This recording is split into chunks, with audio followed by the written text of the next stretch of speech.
అదేవిధంగా ఇప్పుడు సాహిత్యం అన్న ఫైనల్గా ఇప్పుడు June 2 వస్తుంది, సెలబ్రేషన్స్ అంటున్నారు. కొంతమంది ఉద్యమకారులేమో అసలు ఆ సెలబ్రేషన్స్లో పాల్గొనొద్దు అని ఎవరు పాషం యాదగిరి అన్న లాంటి వాళ్ళు పిలుపునిస్తున్నారు. అసలు అందశ్రీ ఏమో అసలు కీరవాణి తలదన్నే ఏది మ్యూజిక్ డైరెక్టర్ లేడంటున్నారు. దీనిపైన అంతా మీరు ఏం చెప్తారన్న? దాని మీద ఆల్రెడీ చాలా మాట్లాడినా యాక్చువల్గా, కానీ మళ్ళీ మీరు మాట్లాడాలి. మాలాంటి మా ప్రేక్షకులు కూడా అవసరమే కదా అది.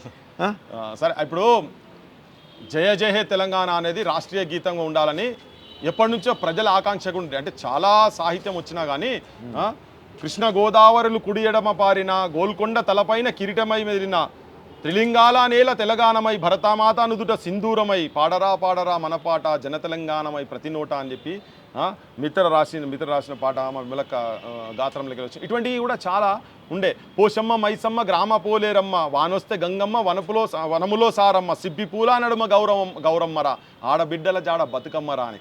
అంటే ఇటు తెలంగాణ ముఖ చిత్రాన్ని మొత్తం తీసినటువంటి ఎన్ని గేయాలు ఉన్నా కానీ సరే జయ జయ హే తెలంగాణ అనే దాన్ని ఒక మన రాష్ట్రీయ గీతంగా సెలెక్ట్ చేసుకోవాలంటే మరి కేసీఆర్కు మా అందశ్రీ అన్న కేసీఆర్ అయితే దీన్ని కన్సిడర్ నేనే రాసిన, ఈ చరణం నేనే రాసిన ఇది అంటే చాలా నువ్వేడ రాసినావు అని చెప్పి రాసింది.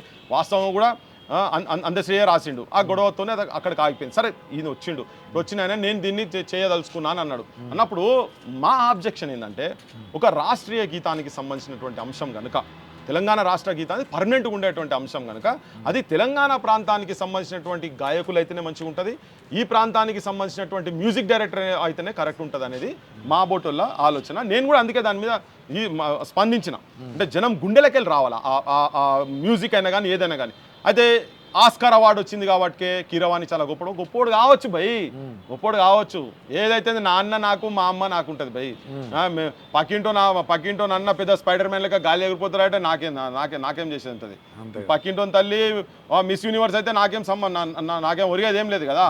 భూమి మీద అతి గొప్ప అందగతి ఎవరంటే మా అమ్మ అని చెప్తాం. అంటే నా ప్రాంతంలో ఉన్నటువంటి ఈ ఇక్కడ ఉన్నటువంటి మ్యూజిక్ను కావచ్చు, ఇక్కడ ఉన్నటువంటి చెవులకు అలవాటైన కావచ్చు, చిన్న చిన్న నాట్లేసే కాడ కొంగు నడుముకు జుట్టవే చెల్లెమ్మ, కొడవన్లు చేపట్టవే చెల్లెమ్మ, పసిపాపాలు ఏడ్చిన పాలివ్వని వాడు ఉరిమిరిమి చూస్తాడు ఊరి దొరగాడు, పొద్దంతా పనిచేసిన చెల్లెమ్మ, పస్తు రోజులు తప్పలే చెల్లెమ్మ అనుకుంటా. ఆ సాహిత్యానికి ఏం మ్యూజిక్ లేదు, కానీ పల్లెలను కదిలిచ్చినాయి. ఇట్లా మొత్తం ఎక్కడికి పోయినా కానీ పల్లెలను కదిలిచ్చినాయి. పల్లె కన్నీరు పెడుతుందో కనిపించని కుట్రలా, నా తల్లి బందీ అయ్యిందో కనిపించని కుట్రలా అని. కుమ్మరి వాముల తుమ్మలు మొలిసను, కమ్మరి కొలిమిన దుమ్ము వేరెను, పెద్దవారిసా మొద్దువారినది సాలెల మగ్గం సడుగులు ఇరిగినాయి, చేతి ఉత్తిలా చేతులు ఇరిగినాయో, వాగులు వంకలు ఎండిపోయినాయి, సాకలి పొయ్యిలు కూలిపోయినాయి అని.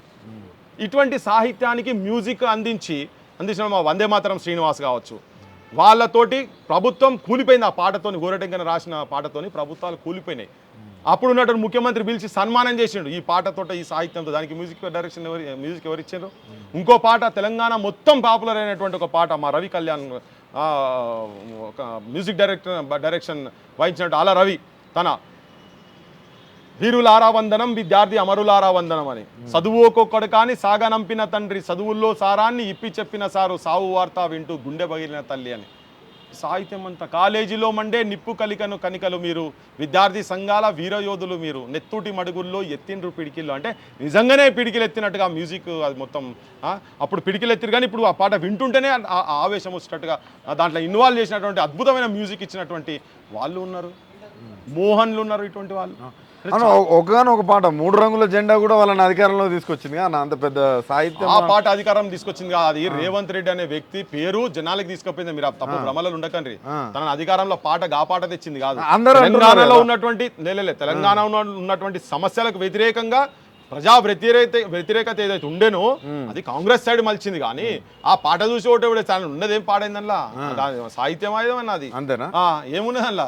ఆ 3 జనాలను ఎన్నడూ బయట మలిచి పక్క పడేసి జనాలు మొత్తం ఇక్కడ కాదు. అది ఏంటంటే లీడర్షిప్ను చేసేందుకు వాళ్ళు ఆ పార్టీలో తన నాయకత్వాన్ని బలపరుచుకునేటువంటి ప్రయత్నం చేసినట్టు భాగమే. అది ప్రతి రాజకీయ నాయకుడు చేస్తాడు. అందులో ఉన్నోళ్ళు కూడా వాళ్ళు చేయలేకపోయి చేసుకున్నాడు అంతేనే.